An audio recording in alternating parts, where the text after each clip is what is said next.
Hi guys, thank you so much for clicking on this video and welcome to my channel. The video that you're about to see took place a couple of months ago, back in May 2023, with my amazing friend Nicholas, who used to work in Facebook in London, and now he and his beautiful wife moved to California, to the United States, to pursue an American dream. So now he's working in Facebook USA. I know it's not a professional setup, guys, but still was hoping you might get some little nuggets of information and hopefully land your dream job in Facebook. Let us know in the comments below if it was helpful. Please enjoy. Can you please tell me, is it like possible for a regular person, like without any connections, networking, to get a job in Facebook? I mean, as always, it's there's nothing like special about it in a sense. It's just like all of us are like regular people for sure. There is nothing super sophisticated. It's definitely a process that you need to go through. You need to spend a lot of time preparing, and I guess you need some experience before doing one of those interviews. So it is pretty intense. It's I guess like 5 hours of interviewing. 5 hours. Yeah, it's on one site. Interview or they do it like in several rounds, but I think now a lot of things have changed, honestly. So before, I used to interview when it was like pre-COVID times, pre-war times, everything.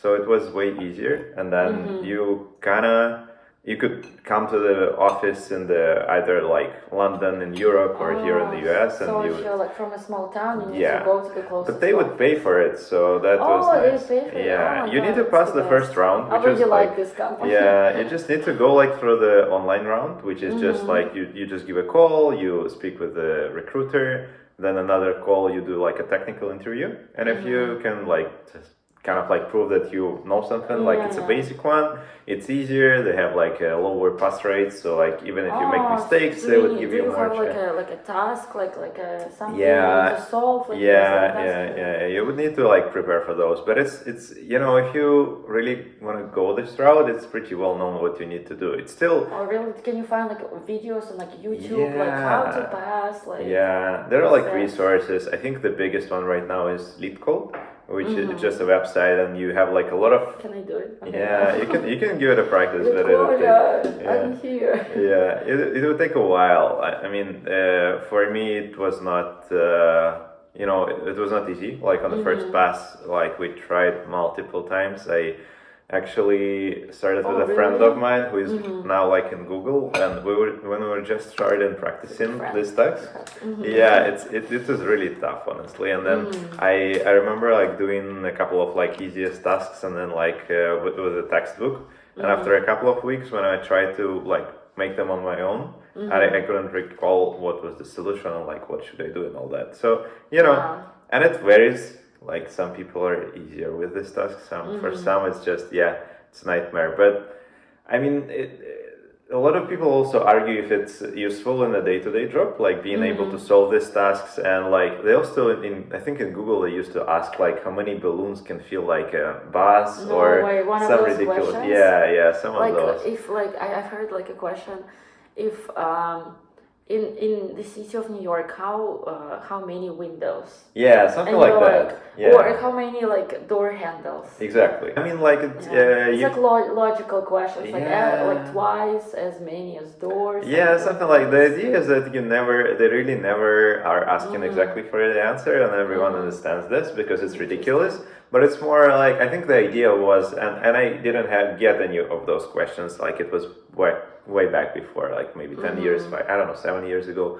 I don't know, but the idea was that you need to kind of like start to reason, okay, so like, and they want to know like, what is your logic? So you say, okay, so let's say we're just taking Manhattan, and it would be like you can figure out like what is the divide, figure out like what is the average building, and like how many floors does it have, how many apartments per floor, and this is how you can argue. And then it would mean that each apartment would have this amount of windows, but there are like some apartments that maybe don't have windows at all for some reason. And that's how, and you just go about it this like weird way. Same with the balloons. You kind of like say, oh, the volume of an average balloon is like this, and then like the average pass. So, But yeah, it's a bit weird. I think there are some like nice logical tasks with like burning ropes, and I don't know. Burning ropes. Yeah, I mean you can Google some of those. I would be like, they are repeat, interesting, please? but like when you know the solution, you're kind of like, oh geez, that was like obvious. Like of course that's how you do it. When you're like, when they explain it to you, or like you read the explanation, you're like, oh yeah. But yeah, they don't really do those that much now, so. The biggest struggle would be to get through this technical part where you just need to solve this, these problems and like do this algorithmic tasks. But is it like one task, like interviews, but like how many like real technical tasks? So, like at least I can speak for Facebook, but I guess from what I know, Google is the same and Amazon. Like we have this like big five, like FANG, what it's called, like Facebook, Amazon, Apple, Netflix, Google. I think nowadays. Yeah. I mean, obviously you can add there like Microsoft and what do I say, like Tesla, or you can pick yours, but this is just the famous. Thing. And then the idea is practically the same. You have like 45 minutes, I guess, and then it would be sometimes it's like it includes like knowledge questions, so they just ask you either about like the specific domain that you work in, like I don't know, for me it's iOS development, so they would ask me like how does this work, how do you implement this feature, and then you would have like two questions that's what we did, like 15 minutes or each.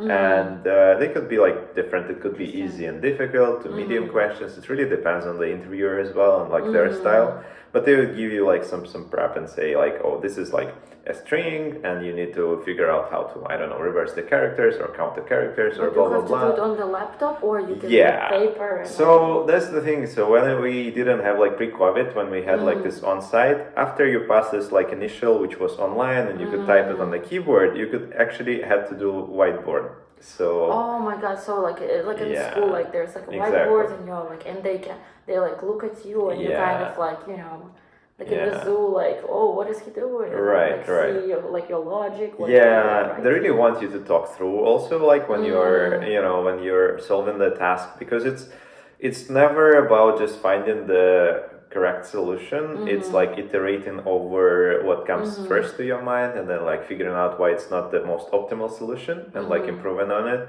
And you kind of need to get to the best version, but then there is a lot of like stuff. So when you get to the one side, like we have like 5 parts, and then 2 of them would be like for this coding, and then it's some of it is just to remove bias, like against you, or maybe interviewer had a bad day or something like that, so you would have weighted decision. But some of it just to have like more tasks or whatever, and have you like give you more chances to. But like let's say if there's like a correct answer to the task, like if they see like if you like pass like a perfect score, right? You have like a perfect score everywhere, but the task you solve like incorrectly, but the logic you were going is correct. Can they still like kind of like give you the job? Yeah, this is all subjective, right? So and it really depends on the environment you're in, and like right now this is like a bit of a like recession, and like we're like companies are not really hiring at this point. But like back then, when like a lot of people are hiring, they could like have a less of a strict rules when like passing the bar, I guess. It's still, you still need to, like, there is a requirement on a technical level, but like the interviewer can subjectively judge if you are going the right direction or not. And it depends on the task as well. And you also, when you conduct these interviews enough times, you kind of know that, how much time does it usually take for a, for a person to solve this problem or not. Sometimes they're just like got unlucky and got into the woods and just like you didn't correct them or something like that. So it really depends. And sometimes you can pass like with one interviewer and fail with another. So like it's always comes down to like some sort of like a committee where it decides like how was it, and then people are trying to make it as objective as possible, but then interesting. But like all the tasks and interviews are like done by HR people or by like some of your like colleagues. For us and like for all the big tech companies, I think it's generally in IT as well. Like we have like HRs who do like this initial. Like personality task, like is he crazy, is he not? Like, yeah, that also can happen by like a technical person still. So that because those are the people who would work with you eventually. So and like it is either conducted by managers or more senior engineers, and then because it's assessment of like behavioral, there is like culture fit. A lot of it is like public when you actually, if you are like for people who are interested, it's really important to like do your diligence and like research. A lot of stuff is out there, like and these companies are not like, first of all, obviously because of so many interviewers, like the whole process is almost like leaked in all possible ways. But then people are not trying to hide it as well. Like for me, the experience was like, here's everything that you need to know, how it's gonna go. We'll lay it out, we explain it to you, so you get out of the way all the kind of like worries about like what's gonna happen next. At least you know the structure, and you focus on solving. Yeah. So like basically, you take the whole process takes like a couple of interviews. Like the first interview, the second interview, the first two online, and the third one is 5 hours. Like includes technical. That was like, my your experience. case. Yeah. Interesting. And like, how many years did you work before getting a job at Facebook? Yeah, it took me like, I don't know, maybe. Yeah, it's hard to tell because like if you factor in like the time that I was working during university years, that would be maybe like 5-6 years. But if you take it out, it would be like for like a full-time job after uni, it would probably like 2.5 years, something like that. 2.5 years, good. It's not all that much, but then again, some people just go after uni directly. So there is a program for like new grads, and I think it's even now it might be even easier to get through that. It's just a question whether you want the exposure to like real work, because when you're in a big tech company, it's a bit of a different environment. And again, it's all changing rapidly now because of how all these companies did like layoffs, they scaled down and all that. But like before, it was more of a sandbox environment for you to grow because so many experienced people are around you. Like, and you are not really like responsible for a big, separate feature. Everyone is like, there are people who are supervising you. So that was my perception, because I'm not from that environment. I was actually working in a smaller company, and then like getting there already had some experience. I don't know which way is better, honestly. I've seen people like thrive in both, but. Thank you so much. But like, which okay, now it's clear. At least I have some idea what to do.